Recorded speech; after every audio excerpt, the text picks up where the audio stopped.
நீ எத்தனை கோயிலுக்கு போனாலும், எந்த சாமி முன்னாடி நின்னாலும் அங்க கேட்கிற அதே பதில் இதுதான்.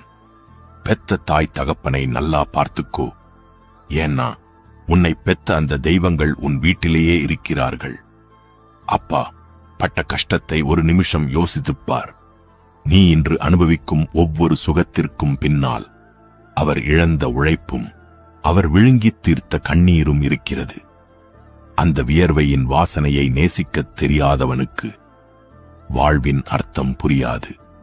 பணம், பதவி, சொத்து இது எதுவுமே உன்னோடு சுடுகாடு வரை வரப்போவதில்லை. ஆனால் உன் தாய் தந்தையின் ஆசிர்வாதம் மட்டுமே உன்னை உயரத்தில் வைக்கும்.